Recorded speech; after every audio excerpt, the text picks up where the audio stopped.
नमस्कार मित्र आणि मैत्रिणींनो, आपण आज या मंत्रामध्ये सर्वात शक्तिशाली असा जागृत मंत्र ऐकणार आहोत.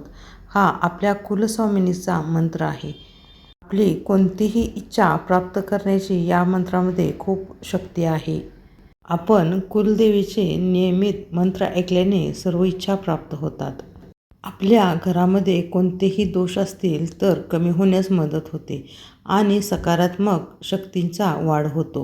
यामुळे आपल्यावरती कोणतीही संकटे येत असतील तर कुलदेवी आपल्यावरती घेते आणि आपल्या घरामध्ये सुखशांती नांदते. म्हणून आपण नित्यनेमित हे मंत्र नक्की ऐकायला हवेत. पण आपण हे मंत्र संपूर्ण ऐकले पाहिजेत, कारण 108 वेळा मंत्र ऐकल्याने दैविक ऊर्जा प्राप्त होते. म्हणून आपण हे मंत्र 108 वेळा नक्की ऐकावेत. याचा संपूर्ण फायदा आपल्याला होईल आणि त्याचे फळ प्राप्त होईल. आपण आपले कोणतेही काम करत असताना हे मंत्र आपण फोनवरती चालू ठेवायचं आहे आणि आपले काम केले तरीसुद्धा चालते. चला तर मंत्रांना सुरुवात करूया. तत्पूर्वी तुम्ही या चॅनलवरती नवीन असाल तर बेल आयकॉनची घंटी दाबा, जेणेकरून आम्ही जे मंत्र पाठवू ते सर्वात आधी तुमच्यापर्यंत पोचतील. आणि जास्तीत जास्त शेअर करा, लाईक करा आणि सबस्क्राईब करा. ओम श्रीं ह्रीं क्लीं ऐसो. ओम नमो भगवते कुलदेवी रूपिणे स्वाहा. ओम श्रीं ह्रीं क्लीं ऐसो. ओम नमो भगवते कुलदेवी रूपिणे स्वाहा. ओम श्रीं ह्रीं क्लीं ऐसो.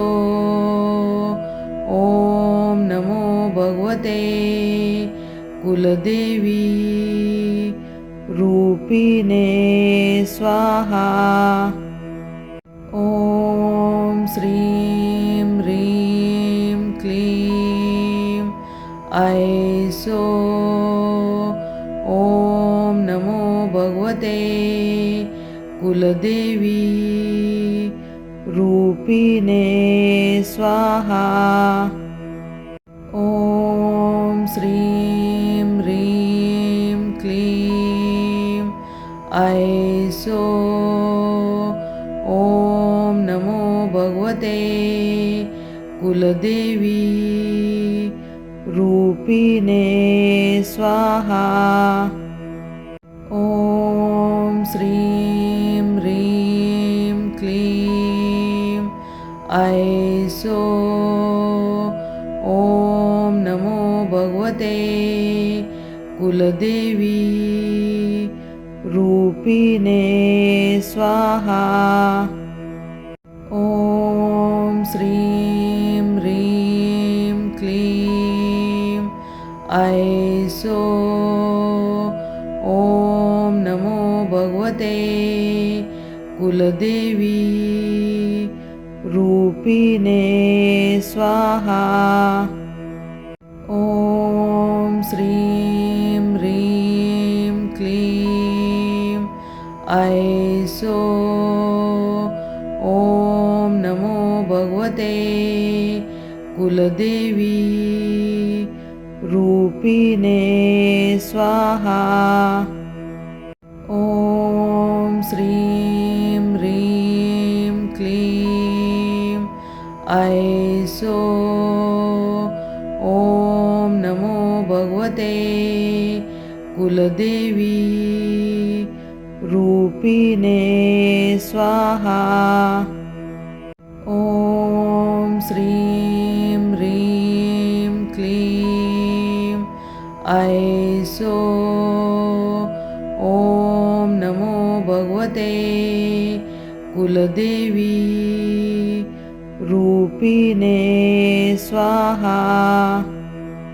ओम श्रीं ह्रीं क्लीं ऐ ऐसो ॐ नमो भगवते कुलदेवी रूपिणे स्वाहा।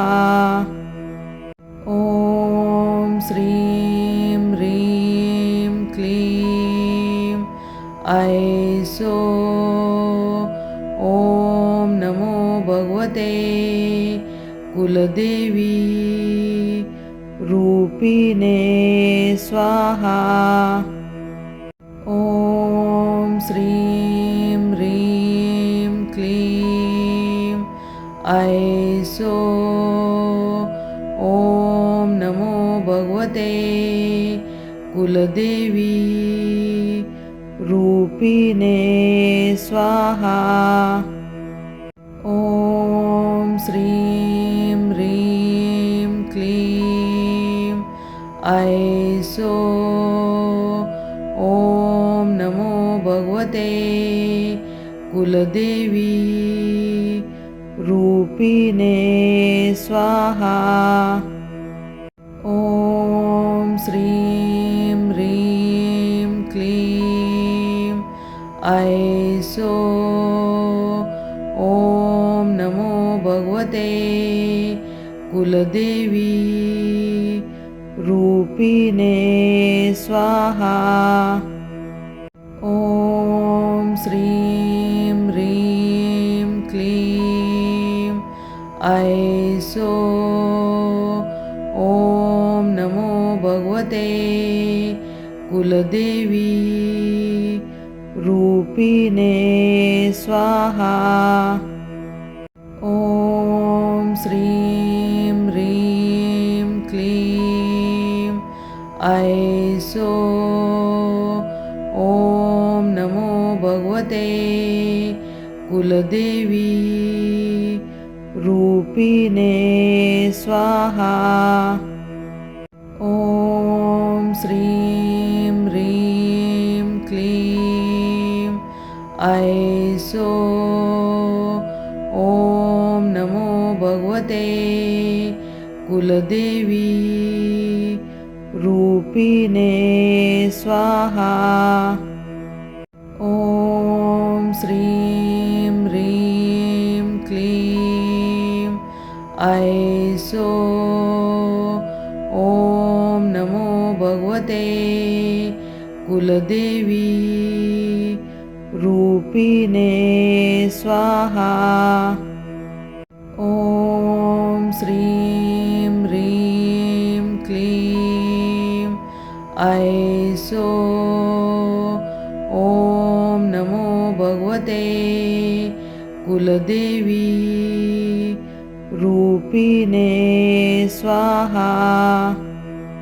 ॐ श्रीं ह्रीं क्लीं ऐसो ॐ नमो भगवते कुलदेवी रूपिणे स्वाहा।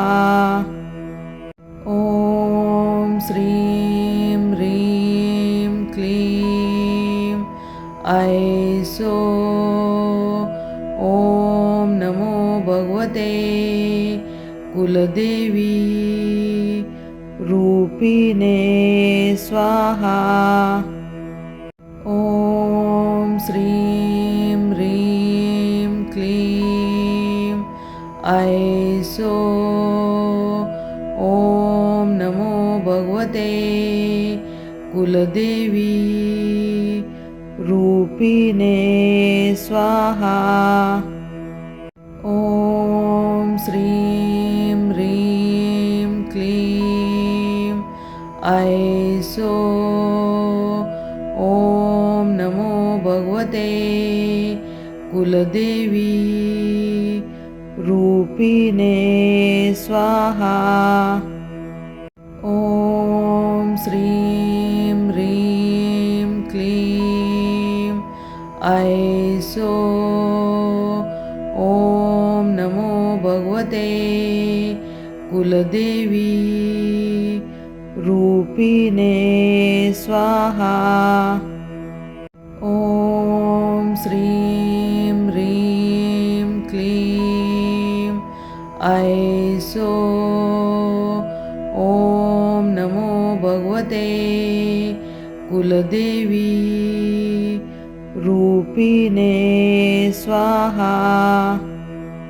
ॐ श्रीं ह्रीं क्लीं ऐसो ॐ नमो भगवते कुलदेवी रूपिणे स्वाहा।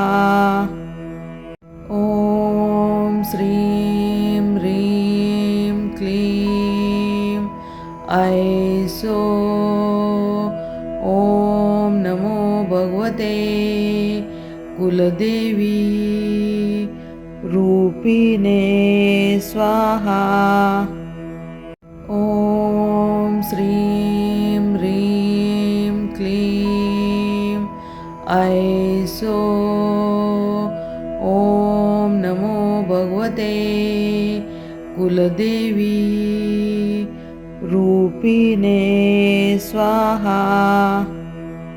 ॐ श्रीं ह्रीं क्लीं ऐसो ॐ नमो भगवते कुलदेवी रूपिणे स्वाहा। ॐ श्रीं ह्रीं क्लीं ऐसो ॐ नमो भगवते कुलदेवी रूपिणे स्वाहा। ॐ श्रीं ह्रीं क्लीं ऐसो ॐ नमो भगवते कुलदेवी रूपिणे स्वाहा। ॐ श्रीं ह्रीं क्लीं ऐसो ॐ नमो भगवते कुलदेवी रूपिणे स्वाहा। ॐ श्रीं ह्रीं क्लीं ऐसो ॐ नमो भगवते कुलदेवी रूपिणे स्वाहा। ॐ श्रीं ह्रीं क्लीं ऐसो ॐ नमो भगवते कुलदेवी रूपिणे स्वाहा। ॐ श्रीं ह्रीं क्लीं ऐसो ॐ नमो भगवते कुलदेवी रूपिणे स्वाहा। ॐ श्रीं ह्रीं क्लीं ऐसो ॐ नमो भगवते कुलदेवी रूपिणे स्वाहा। ॐ श्रीं ह्रीं क्लीं ऐसो ॐ नमो भगवते कुलदेवी रूपिणे स्वाहा। ॐ श्रीं ह्रीं क्लीं ऐसो ॐ नमो भगवते कुलदेवी रूपिणे स्वाहा। ॐ श्रीं ह्रीं क्लीं ऐसो ॐ नमो भगवते कुलदेवी रूपिणे स्वाहा। ॐ श्रीं ह्रीं ऐसो ॐ नमो भगवते कुलदेवी रूपिणे स्वाहा। ॐ श्रीं ह्रीं क्लीं ऐसो ॐ नमो भगवते कुलदेवी रूपिणे स्वाहा। ॐ श्रीं ह्रीं क्लीं ऐसो ॐ नमो भगवते कुलदेवी रूपिणे स्वाहा। ॐ श्रीं ह्रीं क्लीं ऐसो ॐ नमो भगवते कुलदेवी रूपिणे स्वाहा।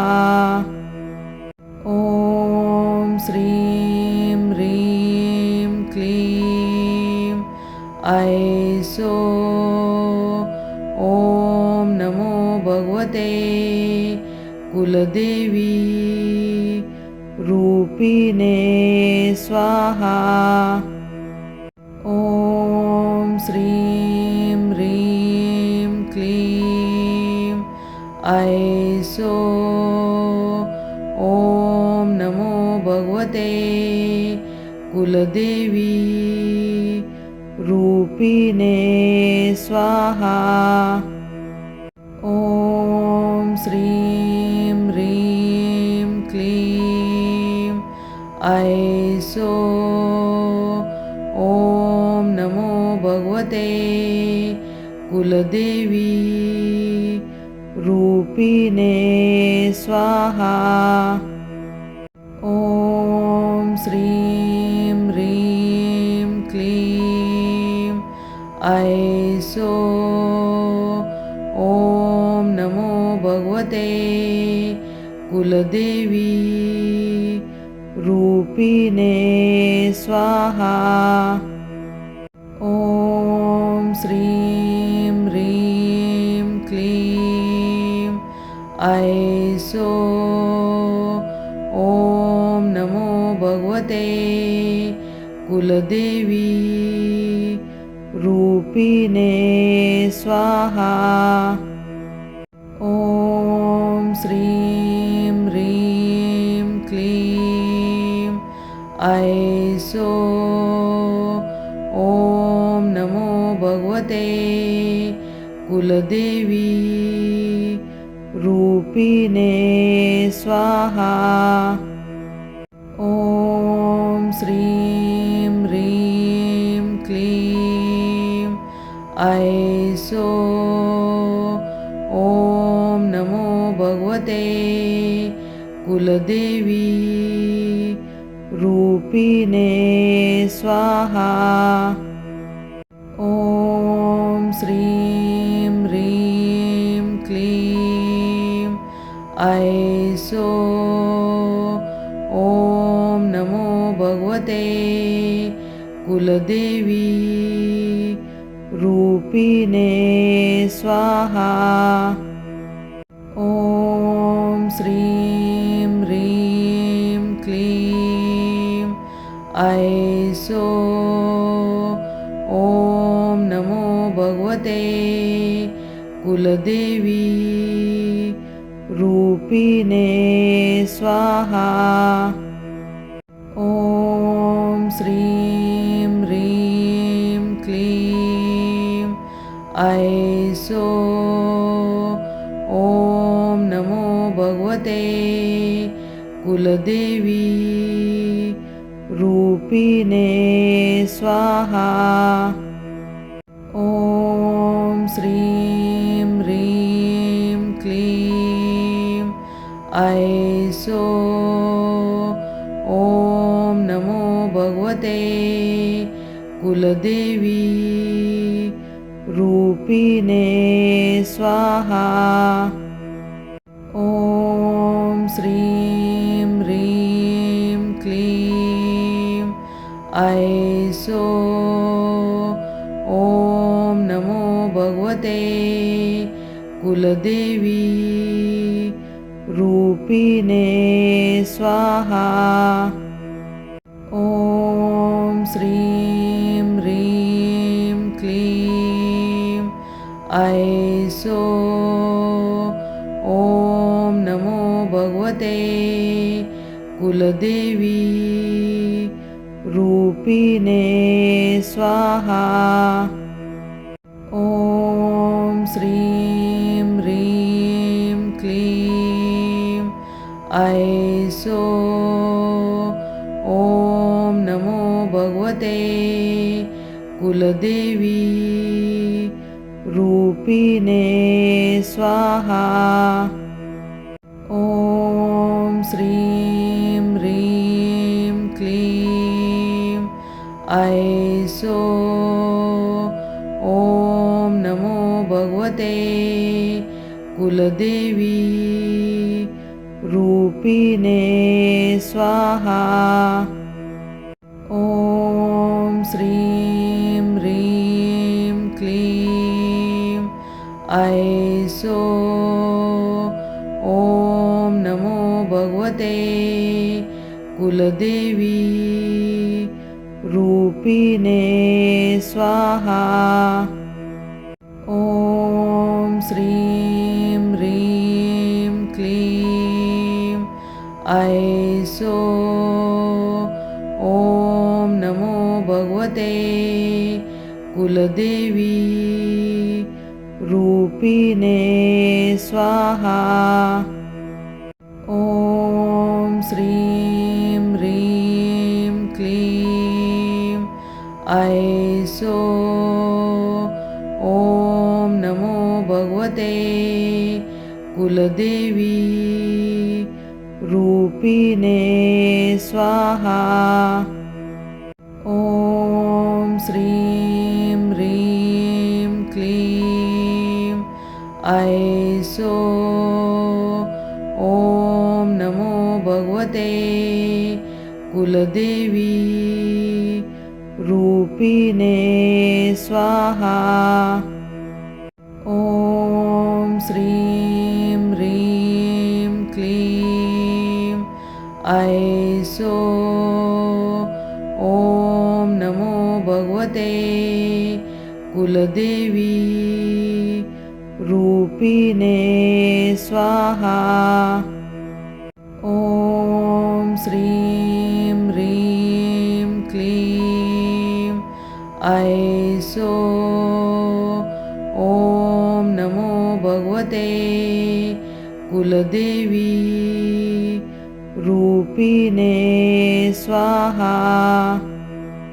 ॐ श्रीं ह्रीं क्लीं ऐसो ॐ नमो भगवते कुलदेवी रूपिणे स्वाहा।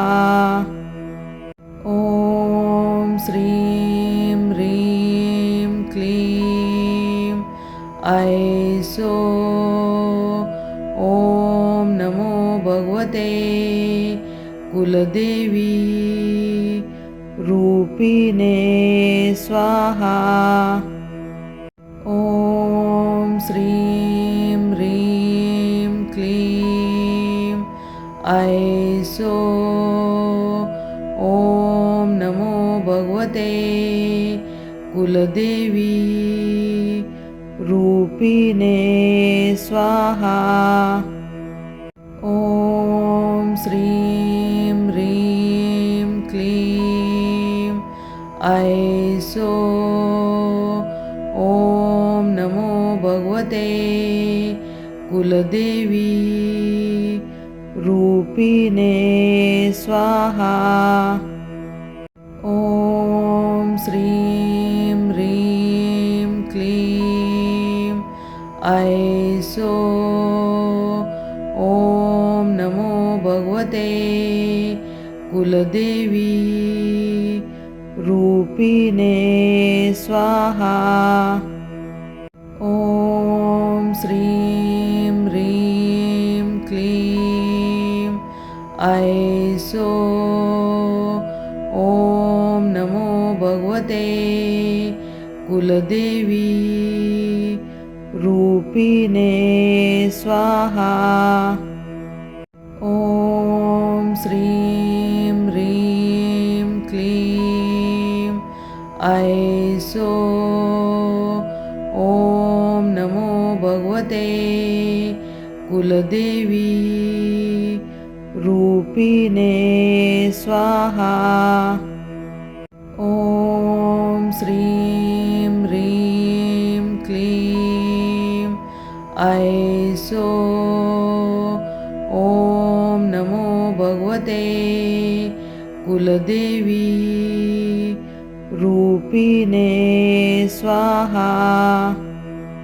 ॐ श्रीं ह्रीं क्लीं ऐसो ॐ नमो भगवते कुलदेवी रूपिणे स्वाहा। ॐ श्रीं ह्रीं क्लीं ऐसो ॐ नमो भगवते कुलदेवी रूपिणे स्वाहा। ॐ श्रीं ह्रीं क्लीं ऐसो ॐ नमो भगवते कुलदेवी रूपिणे स्वाहा। ॐ श्रीं ह्रीं क्लीं ऐसो ॐ नमो भगवते कुलदेवी रूपिणे स्वाहा। ॐ श्रीं ह्रीं क्लीं ऐसो ॐ नमो भगवते कुलदेवी रूपिणे स्वाहा। ॐ श्रीं ह्रीं क्लीं ऐसो ॐ नमो भगवते कुलदेवी रूपिणे स्वाहा। ॐ श्रीं ह्रीं क्लीं ऐसो ॐ नमो भगवते कुलदेवी रूपिणे स्वाहा। ॐ श्रीं ह्रीं क्लीं ऐसो ॐ नमो भगवते कुलदेवी रूपिणे स्वाहा। ॐ श्रीं ह्रीं क्लीं ऐसो ॐ नमो भगवते कुलदेवी रूपिणे स्वाहा। ॐ श्रीं ह्रीं क्लीं ऐसो ॐ नमो भगवते कुलदेवी रूपिणे स्वाहा। ॐ श्रीं ह्रीं क्लीं ऐसो ॐ नमो भगवते कुलदेवी रूपिणे स्वाहा। ॐ श्रीं ह्रीं क्लीं ऐसो ॐ नमो भगवते कुलदेवी रूपिणे स्वाहा। ॐ श्रीं ह्रीं ऐसो। ॐ नमो भगवते कुलदेवी रूपिणे स्वाहा। ॐ श्रीं ह्रीं क्लीं ऐसो। ॐ नमो भगवते कुलदेवी रूपिणे स्वाहा। ॐ श्रीं ह्रीं क्लीं ऐसो। ॐ नमो भगवते कुलदेवी रूपिणे स्वाहा। ॐ श्रीं ह्रीं क्लीं ऐसो। ॐ नमो भगवते कुलदेवी रूपिणे स्वाहा।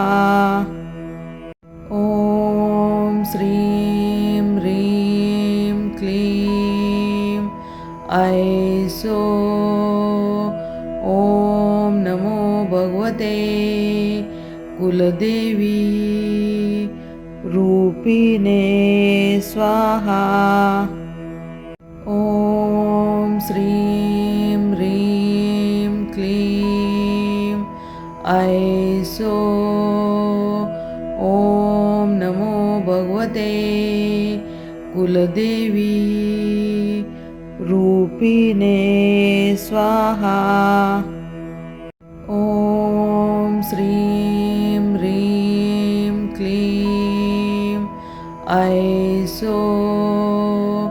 ॐ नमो भगवते कुलदेवी रूपिणे स्वाहा। ॐ श्रीं ह्रीं क्लीं ऐसो। ॐ नमो भगवते कुलदेवी रूपिणे स्वाहा। ॐ श्रीं ह्रीं क्लीं ऐसो। ॐ नमो भगवते कुलदेवी रूपिणे स्वाहा।